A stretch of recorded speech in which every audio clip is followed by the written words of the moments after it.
สัมพุทธัสสะพุทโธเสโทติโลกันสัมมิงสัมปัสสัตตานังอิตังกะโรสังสาระปันธนังสิโนอังหังวันตาเมสัปปะตาพุทโธอันว่าพระพุทธเจ้าเสโทตนประเสริฐติโลกัสสมิงกว่าโลกตั้งสามกะโรติก็กะตัมหิตังเป็นปัญโยชนะสัพพสัตตานังแก่สัตตโลกตั้งมวลสังสารปันธนังสิโนอันติดอยู่ในสงสารมักว่าเป็นดังเชือกมัดไว้บ่อสู่ใดถึงนิพพานแก่สัตตโลกดังมวลเต้ามีสัพปัญญูเจ้าหากได้มั่งเสียยังเจียกมัดไว้นั่นแลอาหางอันว่าข้าก็ไว้ยังพระพุทธเจ้าตนนั้นศีลาสาโดยหัวแห่งข้าสัพปตาในกาลาตุกเมื่อและเยจะนาอันว่าคนตั้งหลายฝูงใดก็ดีแม้นว่าสมณะพราหมณ์ตนใดก็ดีได้เอาพระพุทธเจ้าเป็นที่จังตีเปิ้งโดยบทว่าพุทโธเสโธนี้ส่วนอันว่าข้าหัดนักบวชฝูงนั้นก็หากอยากได้พ้นจากทุกข์และโทษทั้งหลายในปัจจุบันและอนาคตอันจากมาภายหน้าจะแลธัมโมมหาโครัตนาติโลเกสังสารันโตปิตะตารญิรัตนังวระธัมโมอันว่าภาสัทธรรมเจ้าอันได้84,000 ขันธ์สวาคาโตพระพุทธเจ้าเทศนาดีนักมหารัตโนห่างเป็นแก้วดวงยิ่งดวงประเสริฐอาจนำเอาสัตตโลกทั้งหลายได้พ้นจากฝั่งกรรมมหาสมุทรสากรกำนาคือว่านิพพานเจ้าอันบ่รู้เท่าบ่รู้ตายนั่นแหละโยปุกะโลกอันว่าปุกะลาผู้ใดคือว่าข้าหัดนักบวชมีเต้าปัญญาเสนาอามาตย์เป็นประธานแม้นว่าเศรษฐีพ่อกาก็ดีมีใจใสศรัทธาเอาพระสัทธรรมเจ้าเป็นที่เปิงโดยบทว่ามังหาโครัตโนติโลเกสังสารันโตวิวาระยังสัพพสัตตาวาสัพพมัตตังปันนามามิธัมมังมะหังอาหังอันว่าข้าวันตามิสิลาสาสัพปตาดังนี้ไปใจก็จังพ้นจากกังวลอนทลายตั้งแต่ปัจจุบันนะอันนี้และอนาคตอันจักมาไปนาตราบต่อเต่าถึงนิพพานบ่อยาจะแลสังโฆวิสุทโธวรตคินายโย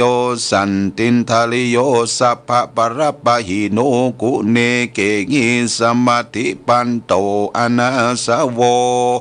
ตังปนามามิสังขังสังโฆอันว่าพระสังฆเจ้าตนบริสุทธิ์โดยศีลสมาธิอันเป็นสาวกะแห่งพระพุทธเจ้าอันมีอินทรีย์หากลำดับงับแล้วโดยดีหึงหันพละต่อหน้าอันเป็นบุญเป็นกุลเพื่อสมฤทธิ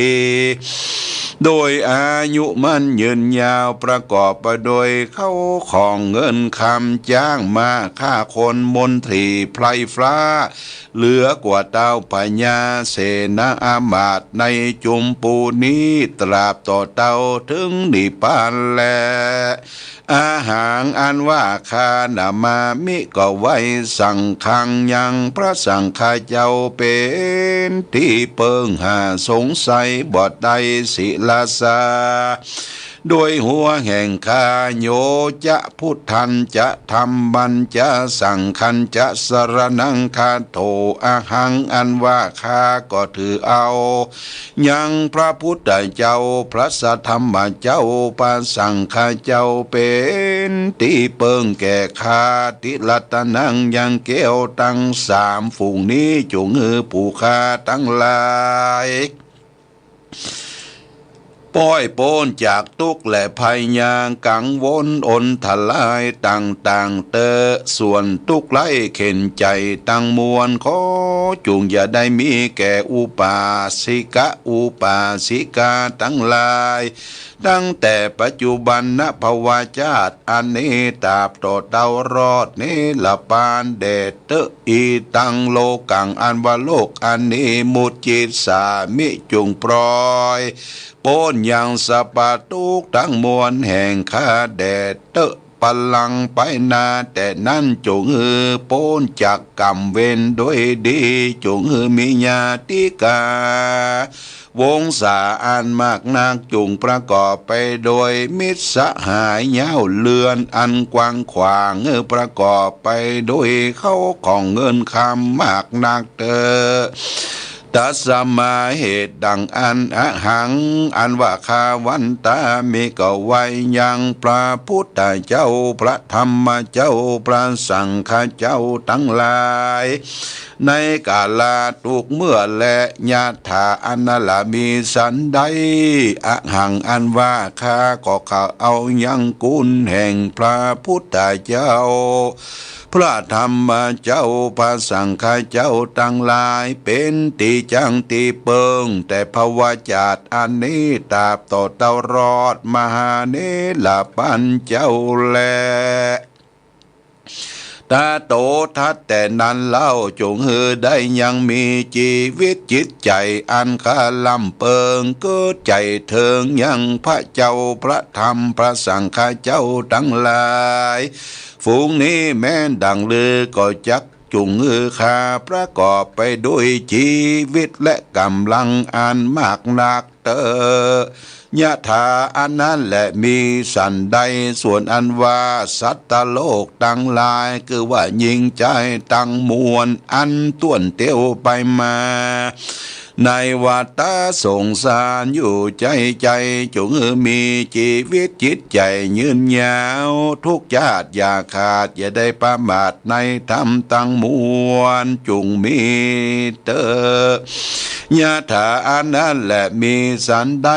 ก็โดยมีแต่และศิลาสั่งอันว่าหัวแห่งข้าอย่าได้เจ็บได้ปวดสักเตื้อสักตีจง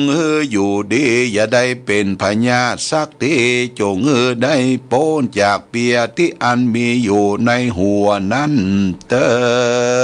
หัตตปาตาแมนวาตีและมือก็จงตั้งอยู่ด้วยความอย่าได้มียังเปียที่สัพพวาจาตั้งแต่ชาตินี้ตราบต่อเต้าเขาชาติไปนะจงตัดสรู้ยังธรรม84,000พันธธรรมขันธ์อันพระพุทธเจ้าหากเทศนามานั่นแลเยนะราอันว่าคนตั้งหลายฝูงได้ฟังธรรมคำสอนแห่งปฐทากัตตะอันชื่อว่าโลกบุตรดวงยิ่งดวงประเสริฐนี้ก็หากจักสมฤทธิ์โดยเข้าของเงินคำแก้วแหวนแสนสิ่งจ้างมาฆ่าคนอันมากนักจะแลเตจะนาอันว่าคนตั้งหลายฝูงนั้นก็จักประกอบไปโดยอริยธนะตั้ง7 ประการ คือว่าสัทธาทานังศีลทานังหิริทานังโอตตัปปะทานังสุตตะทานังจาคะทานังปัญญาทานังเอตังทานังอันว่าเขาของฝูงนี้และมีแก่ปุกลาผู้ใดก็ฮักจำเริญแก่ปุกลาผู้นั้นแลโยปุกโลอันว่าปุกลาผู้ใดคือว่าหญิงใจก็ดีอัทลิโตติบ่เป็นคนทุกข์ไร้เข็นใจสักประวาจาตอันว่าปุกลาฝูงนั้นก็จางประกอบไปโดยเข้าของอันมากนักก็จางมีแลโยปุกโลอันว่าปุกลาฝูงใดใดฟังธรรมโลกาวุธินี้ก็บ่ฮอนว่าจักมีอายุอันสันอันมินสักภวาจาตแลอันว่าคนตั้งหลายฝูงนั้นกันว่าเกิดมาในปรโลกไปนะก็จักตั้งอยู่โดยสุขสวดสดีทุกเมื่อแลประการหนึ่งตั้งแต่นั้นไปนั้นเราก็จักได้เอาตนเข้าสู่นิพพานอันเป็นสิกยิ่งอันเป็นสุขยิ่งกว่าสุขตั้งมวลลันและโยปุกโลอันว่าปุกลายิ่งใจขหัดนักบวชก็ดีมีใจใสศรัทธาใดแต้มเขียนทำดวงนี้โดยอันเจียใสแต่ดังอันปุกัลวานว่าปุกละทั้งหลายฝูงนั้นแม้นว่าได้ไปเกิดในจันฟ้าปลายบนก็จักยิ่งกว่าเทวบุตรเทวดาทั้งหลายอันว่าจักประกอบไปโดยสลีสัมปติยิ่งกว่าเทวบุตรเทวดาพญาอินทร์พญาพรหมก็มีแลกันว่าตายจากเทวโลกลงมาเกิดในเมืองคนก็จักประกอบไปโดยสุขทุกเมื่อแลฮีโดยมีแต่แลก็จะได้ถึงสุขอันยิ่งอันพระเสริฐกว่าเต้าพญาทั้งหลายอันมากนักในจุมปูนี้บ่อยาจะแลนะโยนโรอันว่าคนฝูงใดได้ถือเอายังโลกาวุธิสูตรดวงดีเป็นตีจังตีเปิ้งโดยบทว่าพุทโธเสโธติโลกัสสมิงดังนี้ทุกคำเจ้าเอาเป็นกรรมฐานดังอันว่าคนตั้งหลายฝูงนั้นอัทาลิโตตาสิก็บ่จักเป็นข้าสักทีและก็ตวาจักใดเป็นเจ้าแก่ต้านทุกภวาจาจาติแลวัตตะโดยมีแต่แลจักเป็นดังลือและหือประกอบไปโดยสัมปันนรังสี6ประการจากเฮือต้านจมจืนยินดีแก่เรานั้นจะขออาราธนาพระพุทธเจ้าเทศนาสำแดงยังธรรมเทศนาเฮือแจ้งแก่ผู้ข้าทั้งหลายแด่เตอศรัทธาอันว่าสัพปัญโยพระพุทธเจ้าอ้างฮะก็กล่าวคาถาว่ายะติตังสุขังโลเกปัญจขังเมภวิสติสัพเปเตนะกุสเลนะมัญญังสวัมหาเสดังนี้ภิกขเวดุลาภิกขุตั้งหลายยะติตังมักว่ายังอิตังปุคโลอันว่าปุกลาผู้ใดมาใครถึงสุขในโลกนี้และไปหน้าจริงขอเอาโดยว่าปัญจขังก็จักโป่งลงยังตนและใจแห่งข้าเพื่อเข้าสู่นิพพานอันพ้นจากสงสารตั้งมวลกล่าวคือภัยยะในอบายทั้งสี่และภัยยะอันมีอยู่ในโลกนี้ก็ดีคือว่าภัยยะแต่โจรทั้งหลายมีเต้าพญาเสนามาตเป็นต้นคือว่ามาคุบจริงเอาเขาของเงินคำจ้างมาฆ่าคนก็ดีหากเป็นโจรจำพวกหนึ่งคือว่าโจรแต่ผีกะผีเพื่ออันมากำจัดยังชีวิตนั่นแหละจำพวกหนึ่งคือว่าโจรแต่ไฟไหม้ห่อเรือนเฮอสิผ่านนั่นแหละจำพวกหนึ่งโจรแต่ลักแต่ต่ออันไปถูกต้องนั่นแหละจำพวกหนึ่งโจร แต่เสียนแต่นานอันปักตีนปากมือฮือบวมปองเฮือลำบากนั่นแหละจำพวกหนึ่งโจรแต่โควิด19โจรแต่นักตะเลิกไปบนอันมาข่มเหงจาตานั่นแหละจำพวกหนึ่งโจรแต่เจ้าจะนบทอันจักมาข้างฮือตานั่นแหละโจรแต่คนอันมากะทำบ่ใจกรรมทำกรรมสอนพระพุทธเจ้ามาว่ากะทำกองอันพิษมาสอนฮือตกอเวจีนรกนั่นแลจำพวกหนึ่งโจรอันบ่ใจปุริสะผู้ดีผู้งามมักนักมักว่าอวดอ้างย่อตนว่ารู้ลวกนั่นแลที่แต่หากบรรลุสั่งสักอันเป็นอย่างอัญญทิฏฐิตั้งนายนั่นและบ่เตาแต่นั่นสิ่งเดียวเกิดว่าโจรแต่จางมาลายงัวควายลายหมูหมาเป็ดไก่ลายก็ดีโจรงูจักเข็บแมงป่องต่อแต่นตั้งลายตั้งหากเป็นโจรเสียงแลปุกะโลอ่านว่าปุกะลาผู้ได้มาใครเป็นยาโป้นจากโจรตั้งลายฝูงกล่าวมาเนื้อได้จำเลินสังวาสสวัสดิ์ที่ง่ายด้วยคาถาดังนี้สัตตรัตนาสัมปันโนสมิทธามานะเตจะนะดังนี้ไปใจเตอก็หากจะแกดูโดยอายุมันยืนยาวในภาวะอันนี้และภาวะปลายนะแต่ตัวเตารอดนี้หลับบานบ่อยาจะแลประกาศหนึ่งปุกละผู้ใดมาใครโป้นจากทุกได้ถึงสุขได้จาตินี้และจากนางได้จำเลินกาถาอเนวะญาติตังสุขโตสุขังโลเกปัจจขังเมภวิสติญาจามิสักกะเตหิไมหังมิทาวรังดังนี้ไปใจก็อย่าหลงลืมเตอก็หากแกได้พ้นจากโจรตั้งหลายตั้งมวลฝุ่งนั่นแลสัจเจปุญญขยังตัสสะตุมหังปุญญังไม่หังหิวาสเปเตนะกุสเลนะมายังตัสสะตั้งหามที่เสดังนี้แม้นว่าผู้ใดมีบุญสมปานหากได้หอมยับมาแต่ก่อนก็บอกหอนว่าจากในโศกทุกสามประวัติก็จากว่าประกอบไปโดยเข้าของเงินคำจ้างมาคาคนมากนักยุต่างได้กินได้กระทำบุญไปใจและตุมเฮอันว่าสู่ตันตั้งลายอันบุญหากได้กระทำมาแล้วกล่าวว่าบุญแห่งข้าก็ดีอันว่าศีลแห่งข้าก็ดีอันข้าหากได้รักษาในกาลบัดนี้ก็จงเป็นอุปนิสัยกรรมจูยังสู่ตันตั้งลายในจาตินี้และจาติหน้าต่อเต่ารอดมหาเนลปัญเจ้าแลสัพเพเตนะกุสเลนะโดยกุศลบุญอันสู่ต้านตั้งหลายได้กะทำมานี้แลเมื่อวันก็ดีเมื่อคืนก็ดีจงคุ้มครองรักษายังสู่ต้านเจ้าตั้งหลายตั้งแต่ปัจจุบันนะอันนี้อนาคตอันจากมาไปนาเตอ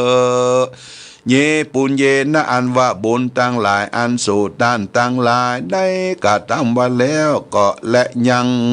ฝ่ายยังบุญนั้นจุงแต้มเขียนยังทำดวงพระเสดนี้ไว้กำจูศาสนาพระโคดมเจ้ารอดหาปันภวาสาจุงมีเตวัตะโดยมีแต่แลส่วนอันว่าตุกตั้งหลายขอจุงจะได้มีแก่สู่เจ้าตั้งหลายได้ประกอบไปโดยสุขทุกภาวะจาตอันว่าบุญอันสู่ต้านตั้งหลายได้กะทำมาเป็นที่เปิ้งโดยอันเอาแก้วตั้งสามเป็นที่จังที่เปิ้งสิ่งเดียวจึงสู่ต้านตั้งหลายได้ถึงสุขตาบต่อเต้ารอดที่ป้านเจ้าอันบ่รู้เท่าบ่รู้ตายนั่นแหละอันได้ฟังธรรมโลกว วุธินาเลโยนะโรอันว่าคนผู้ใดได้ฮือตานอันมากก็จักฮือด้วยดีอันนักเทวดาทั้งหลายหากกะตามสักการะปูชาทุกเมื่อก็เพื่อให้ได้ฟังธรรมดวงนี้ได้สังวาสสวัสดิญาด้วยคาถาอันกล่าวมาแล้วแต่หุ่นหลังนั่นแหละกะต่างหากได้กะทำบุญแต่กะละอันได้แม้นว่าได้กะทำไว้ทีใดทีหนึ่งก็ดีเมื่อไปลูนก็หากจากโวที่จำเลินยืนยาวได้120 ขวบเขาบ่ยินอิดยินหอสักเตื้อก็มีเสียงกลมเป็นเสียงดังนกกาละเวกก็ยังประกอบไปโดยกำลังเป็นดังเมื่อมีอายุได้20 ปีด้วยเตจะบุญอันใดสร้างและได้ฟังธรรมโลกาวุธินี้กันว่าได้เป็นเต้าพญาเสวยลาจะสัมปติก็มาก็หากยิ่งกว่าเต้าพญาฝูงอันเป็นมาแล้วนั่นแหละแม้นว่าบ้านเมืองก็การกุ่งรุ่งเรืองโดยเข้าของสัมปติเต็มไปโดยบ้านน้อยเมืองใหญ่บ้านที่ตีเต็มพ่อแม่ไก่ล่าตึงการแม่นโจรมหารป่าก็จักบ่การตาล้ำกะตำร้ายโดยเตจะบุญธรรมดวงนี้ประเสริฐนักแลลัดทิมมีบ้านน้อยเมืองใหญ่ติดนั่งก็จักดังอยู่เสียง5,000 ภวสาก็มีแลลาจาอันว่าเต้าพญาตนนั้นก็จักได้เสวยยังราชสัมปติบ้านเมืองชอบโดยตัสราชธรรม10 ประการก็จักได้กระทำบุญไปใจในเมืองนั่นแหละโยปุกะโลอันว่าปุกะลาผู้ใดเป็นต้นว่าเต้าพญาเสนาอามาตย์ตั้งปัจจานาราชและสะโคยเศรษฐีแม้นว่าสมณพราหมณ์ขหาคลาวาสยาวเลื่อนก็ดีได้ฟังธรรมดวงนี้ด้วยใจใสศรัทธาเชื่อแต่ดังอันว่าคนทั้งหลายฝูงนั้นก็หากจากได้เสวยพละผลอันกว้างขวางมักนางเทวดาอันว่าเทวดาอินพรหมทั้งหลายจงรักษายังบ้านเมืองหอเรือนแห่งเราและท่านทั้งหลายในกาลทุกเมื่อและยะตาในกาละเมื่อใดส่วนอันว่าพระอริยเมตไตรเจ้าจักลงมาเกิดในโลกนี้ตุมเหอันว่าท่านทั้งหลายได้ฟังธรรมดวงนี้จงได้ดับเสียอย่างทุกทั้งมวลโรคภัยไข้เจ็บโรคโควิด19ก็โดยลับลายหายไปโดยบุญอันใดฟังและได้สร้างยังโลกาโวทินี้โยนะโรอันว่าคนฝูงใดมักได้เป็นอุบาทกังวลอนตรายมักเป็นเคราะห์เป็นน้ำก็ดีจงจวนกันสร้างธรรมดวงนี้แล้วตั้งใจฟังโดยครบยามแต่ก็จะได้ฟังเอาทุกตัวอักขระพยัญชนะอย่าหลงลืมก็หากจักประกอบไปโดยเข้าของเงินคำจ้างมาค่าคนและมิตรสหายมากนักเสมอดังนายอนันทะเป็นดิกะเศรษฐีและโยติกะเศรษฐีอันมีปราสาทอันแล้วโดยแก้ว7 ประการแวดล้อมยังปราสาทรอดทุกกรรมทุกไปก็บ่อาจจะกะตามร้ายนั้นและประการหนึ่งแม้ว่าปืนภาษาก็หากเกี่ยไปด้วยเกลียวผริกตังมวลทุกกรรมทุกปายอันหยาดใหญ่ไปด้วยต้นกัปปะรุขะก็มีเครื่องสัพพนานาอันหอยย้อยแขวนอยู่จุตนมีลำคำ4 ตนหากตั้งอยู่แจ้งปราสาทหาปุกลาจักมาเปรียบเทียมบ่ใดจะแลตุมเหสู่ท่านทั้งหลาย จงตักตั้งใจฟังโลกาโวทิจุเดือนปีเตะธรรมโมอันว่าธรรมโลกาโวทิดวงนี้อันพระพุทธเจ้าปฏิติตาหากตั้งไว้เฮอเป็นตีจังตีเปิ้งแก่ปนสัตว์ตั้งลายเพื่อให้เขาได้โป้นจากทุกข์ได้เสวยสุขอันว่าหับตามเสียยังไผยะกังวลอนตรายตั้งมวลบ่เต้าแต่นั้นคือว่าหับตามเสียยังโจร5 ประการ10 ประการตั้งแต่ลาจะโตเป็นเก้าตราบต่อเต้าถึงนั้นนาอุปตวะโตนั่นแหละจุงปากันสังวาสวัสดิญาณเมตตาภาวนายังโลกาโวทิดวงประเสริฐด้วยบทว่าพุทโธเสโธติโลกัสสมิงสัพพสัตตาหิตังกโรสังสารปันธนังสิโนอาหังวันตามิสัพพตาดังนี้ไปใจอย่าขาดอย่าลงอย่าได้ประมาทลงลืมเตะก็หากจะเป็นคาถาหับตับเสียยังอบายตั้งสี่หับตับเสียยัง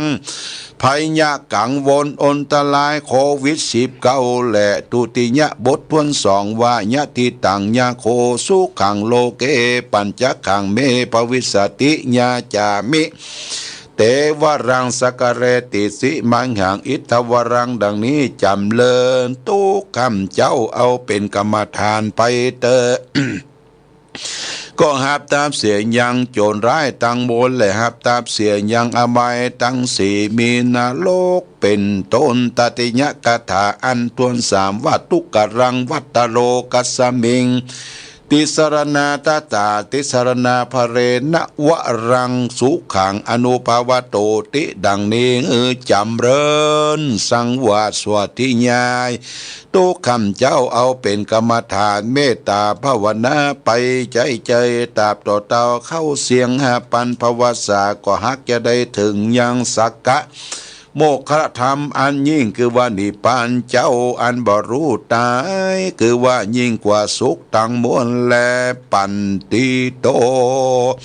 อันว่านักผาเจ้าทั้งหลายฝูงมีปัญญามีพระพุทธเจ้าเป็นเก้าเป็นประธานเมื่อเจ้าสร้างโพธิโทติญาณตั้งมวลวันนั้นเจ้าก็บอกหันละเสียยังโลกวุสิสูตรอันนี้ก็สักภวาจาและสืบกันมากับเพื่อว่าหึงหายโพดยังสัตตโลกตั้งมวลมักว่ากลัวสัตตโลกตั้งลายลงหนต่างเสียบ่ได้ไปสู่เมืองฟ้าและนิพพานเจ้ายิ่งกว่านี้ยังคาถาอันนี้ก็อยู่ได้ปูจาสังวาสวัสดิญาณเมตตาภาวนาหับตับเสียยังหนต่างอบายภูมิตั้งสี่และโยนโรอันว่าปูกัลละบ่รู้จักอักขระพยัญชนะสักตัวมักว่าเป็นคนบ่ได้บวชในศาสนาพระพุทธเจ้ามีใจใส่ศรัทธาในเกี่ยวเจ้า3 ประการกันว่าเรียนเอาคาถาธรรมอันนี้ได้แล้วก็จวนกันตั้งใจฟังธรรมโลกาวุตินี้โดยใจใส่ศรัทธาแต่แต่งแป่งยังเครื่องปูชาต่างๆอาหะดีตัวคือนำมาตั้งไว้แต่งปูชายังทำดวงนี้เจ้าตนเป็นธรรมกติกถาเทศนาได้ต้องอักขระพยัญชนะแต่เตอแม้นว่าตาญากะฝูงนั่นก็ดีได้ตั้งใจฟังแต่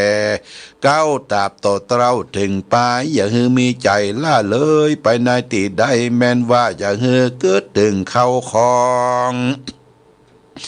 เงินทองจ้างม้างัวควายจะได้ถึงการไร่การนาการเจ้าการคุณเต้าใจตั้งใจฟังทำไปตามทุกอักขระพยัญชนะแต่อย่าหลงลืมเตอก็จากได้พ้นจากกังวลอนทลายตั้งมวลตั้งแต่ชาติและชาตินี้และชาติหน้าตราบต่อเต้ารอดนิพพานเจ้าแต่แลการว่าได้ตั้งใจฟังธรรมโลกาโวทิโดย ใจใส่สัตตาก็หักจักหับเตียยังความทุกข์ไรเข็นใจตั้งมวลและหับตามเสียงยังอวัยภูมิตั้งสี่มีนรกเป็นต้นเต้าขึ้นเมียสู่สวรรค์จันทร์ฟ้าเสวยสัมปติสุขตราบต่อเต้าอายุแห่งจันทร์ฟ้าได้ปันปีติบและกันว่าอายุแห่งพญาอินทร์และเทวบุตรเทวดาทั้งหลายอันอยู่เสวยสัมปติในจันทร์ฟ้ามีจตุมาลาจิกาเป็นต้นอายุแห่งเขาก็มี500 ปีติบและอายุจันทร์ฟ้าตาวติงสาได้ปันปีติบเป็นขนาดอายุแห่งจันทร์ฟ้ายามานานได้2,000 ปีติบอายุแห่งจันทร์ฟ้าตุสิดาได้4,000 ปีติบเป็นขนาดอายุจันทร์นิมรตินานได้8,000 ปีติบจันทร์ปริมิตสวัสดินานได้16,000 ปีติบเป็นขนาดส่วนว่าตายากะผู้ใดหากใครมีอายุมันยืนยานดังเทวบุตรเทวดาทั้งหลายฝูงนั้นตายกะฝูงใดได้เสวยในจันทร์ฟ้าแล้วก็จักลงมาเกิดในเมืองคนก็จักลงมาเกิดในขากูลอันประเสริฐคือว่าขากูลเต้าพญาสะคุยเศรษฐีอันดังเป็นดีบ่มีกรรมทุกข์ไรเข็นใจสักเตือนแล